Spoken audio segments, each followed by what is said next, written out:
Hi, my name's Ashanti and I am a freelance photographer. I also run the lifestyle blog Adorn Girl.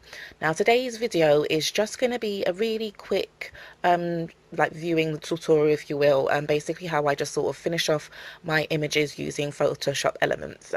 Okay, here we go.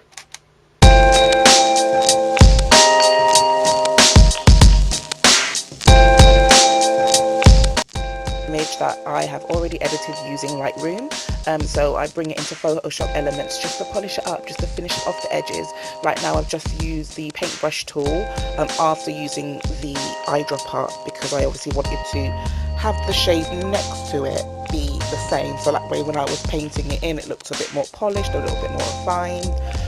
Right now I'm taking away the letters because obviously I feel like it will look a bit more polished. So obviously again, first using that eyedropper tool just to pinpoint the exact shade, and then using the paintbrush to colour it in, and that really just it almost makes it invisible. I'm sure the cloning tool does exactly the same, but my preference is the eyedropper tool. Now overall the image is really cool, but I feel like it was a bit too light, so I'm actually going to the smart objects.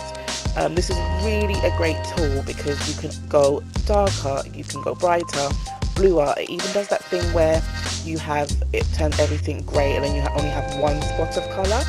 But for this particular time I'm actually using the darker tool.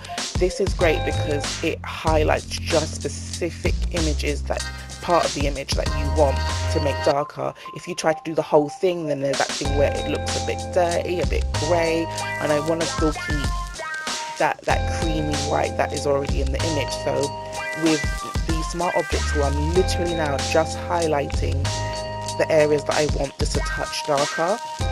So already now you're seeing a bit more definition, it's a bit more like defined, it's basically how I want it to actually look.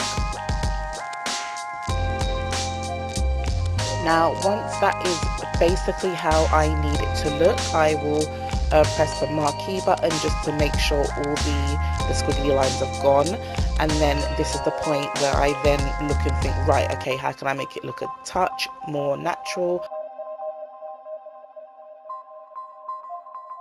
Still adjust the brightness, adjust the contrast, just to make it look a bit more natural so it doesn't look too ridiculously dark against the blown out.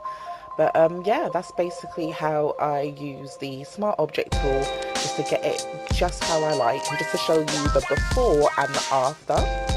Here we go. It might be a small difference, but it's a big difference. Okay, right, thank you so much for watching.